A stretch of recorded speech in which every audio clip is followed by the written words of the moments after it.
So today I want to talk about 6 dupes that were so good that I had to buy the original, and which of the originals would I purchase again, and which ones were a complete waste of money. Let's get started. First up, we've got Eclair from Lattafa, which is inspired by Bianco Latte from Giordani Toscana. So I am a vanilla psychopath. I need to have all vanillas in my collection one day, and I loved Eclair when I first smelled it. It is this caramel, vanilla, sweet, almost burnt sugar type of smell. I understand some people don't like the smell. Some people get like burnt rubber, or they feel like it smells very synthetic and all this stuff. I don't really get that personally, but you know, it's a very, very sweet, strong fragrance, and it has a lot of coumarin in it, so I can understand it not being everyone's cup of tea. But I found it to be such an enjoyable, addictive, fluffy, gourmand, edible, just obsessive type of scent profile. And what I wanted to know was whether or not the original was going to have maybe more richness, something that is just going to feel higher or elevated, how the projection and longevity would be. So I ended up buying the original Bianco Latte. And I would say that this was a good decision. I find the original Bianco Latte to come off a little bit higher quality. It's very, very close, but I do feel like there's an additional depth in the original Bianco Latte that I can appreciate. And I also find the projection and longevity of Bianco Latte to be better than Lattafa's Eclair. I don't think that the DNAs are vastly different though. Like I really feel like if you spray this perfume and go out in the day, and you spray Eclair and go out in the day, I don't think the average person is going to be able to tell apart, you know, what you're wearing. I think this is more so for me, right? The type of experience that I want to have, what I smell, not for other people. I find that I have a better experience with Bianco Latte. And again, it has better projection and longevity on my skin. You also know that I care a lot about packaging, and I personally prefer the packaging of Bianco Latte more than Eclair. So all things being equal, I'm happy with Bianco Latte and would definitely get again once this finishes. Next up is Cudluge's Fursan White, and this is inspired by Matier Premier's Vanilla Powder. So when I first smelled Fursan White, I really liked it. I thought it was a very interesting and unique profile, this coconut, Palo Santo, and vanilla type of vibe. But I had no idea that it was inspired by this vanilla powder scent. I had heard about vanilla powder. I had never tried it. And when I saw videos and reviews about Fursan White, none of the influencers that were reviewing this fragrance at that time mentioned that it was vanilla powder. I think I heard one person say, oh, this is inspired by everyone's powder scent, but I didn't know what the heck she was talking about. It took me a while to connect the dots of, oh, this is vanilla powder. So once I realized that and I, really started to fall in love with this fragrance, I had to get the original because I heard that this was a little bit sweeter, fruitier, and not as intense as the original. So I really wanted to experience what that, not as sweet and stronger profile would be. And I think that that comparison is 100% accurate. This for sure is much stronger to me than the Fursan White by Cudluge, and it also has less of a fruitiness to it. I feel like it has an extra sharp, intense type of quality in comparison to the Fursan White. I also find the blending to be smoother. It's not as chunky as Fursan White. Now, don't get me wrong, I still think that Fursan White is an absolutely gorgeous fragrance. I don't think there's anything wrong with having it, but I am like obsessed with this DNA. It is in my top 3 favorite vanilla fragrances, or top 4 favorite vanilla fragrances. So I absolutely love it and would 100% get this again. Once my Fursan White bottle is finished, I don't have any need to purchase it, but I'm really grateful that it introduced me to the original. Next up, we've got Mystique Bouquet by Afnan, which is inspired by Valaya from Parfums de Marly. So I really enjoy Mystique Bouquet. It has that orange blossom, that sharpness, that almost aldehydic type of vibe that you get in the original Valaya. However, it definitely has additional fruit added in that makes the overall scent profile sweeter and fruitier. And I've heard so many people, at that time I had heard so many people rave about the original Valaya fragrance from Parfums de Marly, how airy and ethereal it was. And I was just very curious what it was going to be like. I thought it was going to be fluffier and a bit more translucent than Mystique Bouquet.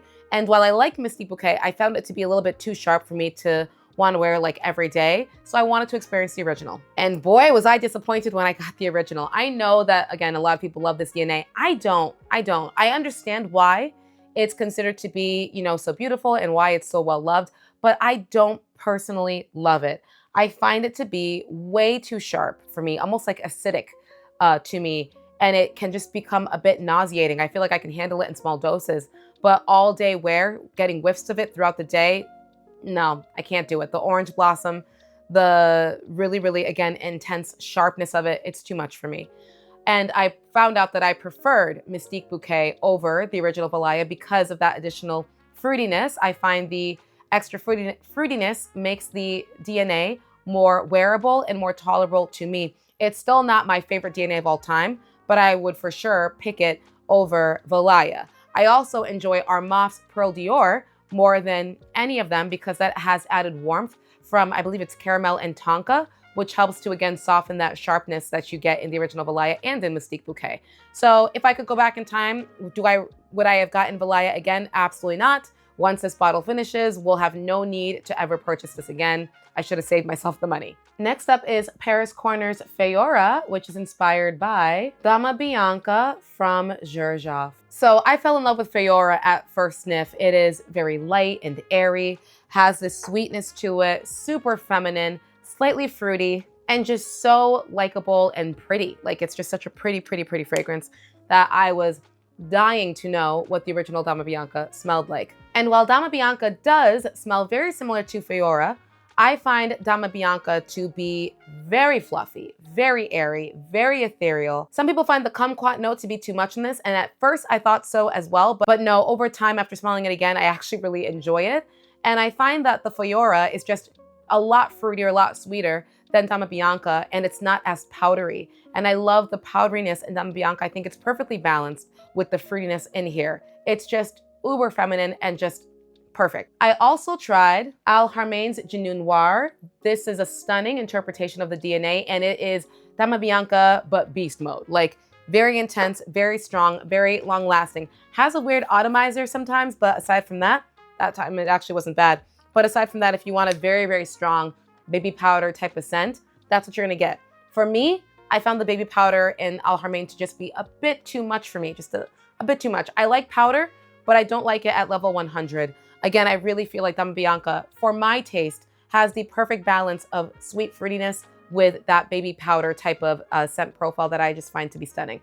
So both of these, Feora and Al Harmain, are both excellent dupes, and I would still recommend them if you want to try out the DNA. But for me, I'm happy with the original Dama Bianca and will continue to purchase that one. Next up, we have Rayhan Tropical Vibe, which is inspired by Summer Hammer by Lorenzo Pizzalia. So I absolutely adore Rayhan Summer, I'm mixing up the names now. I absolutely adore Rayhan Tropical Vibe.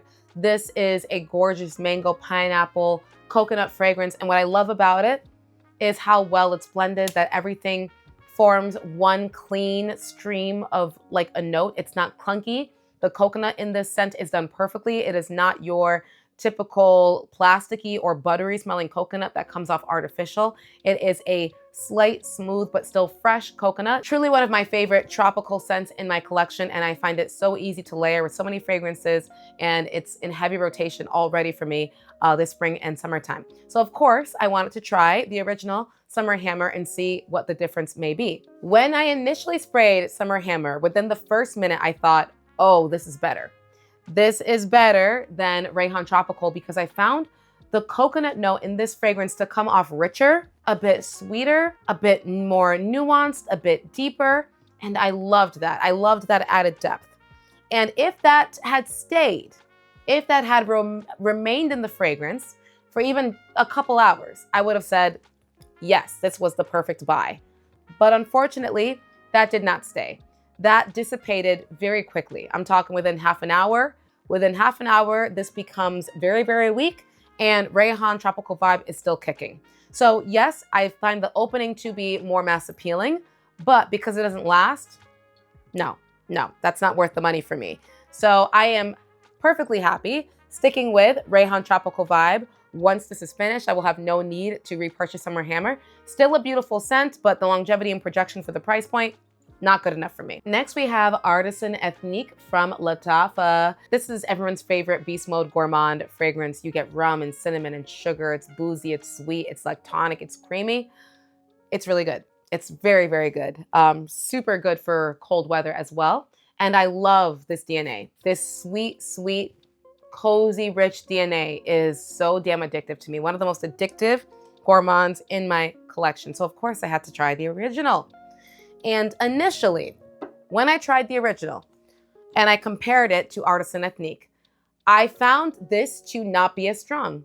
I felt like I was getting more cinnamon in Artisan Ethnique, like it was more zesty, more spicy, I should say. And this one to me was a bit creamier, a bit smoother, but not as in your face. But my opinion on that has since changed for two reasons. One, when I did a blindfold test on paper, Sugar Addict was actually longer lasting, but I thought, whatever, that's paper. But most recently, I also tested them again on skin. And I don't know if it's changed. I don't know if Artisan Ethnique has somehow gotten weaker or if this has gotten stronger, but Sugar Addict is now lasting longer on my skin. So the additional longevity, along with that smooth, creamier take on the DNA, I actually enjoy it more. It's still sweet. You still get the cinnamon, but the cinnamon again is creamier. It's more, I guess, just a bit more toned down. It's not as spicy cinnamony. And I prefer that DNA now in a better projecting longevity type of style. Don't get me wrong, Artisan Ethnique is still absolutely divine and is still top 3 best Lattafa fragrances in my opinion. However, once it's finished, I think I'm gonna just stick with the original Sugar Addict. So let me know, guys, which of these have you tried out and what conclusions have you drawn yourself if you've been able to compare any of these dupes to the original. And I will see you guys back tomorrow for our next episode.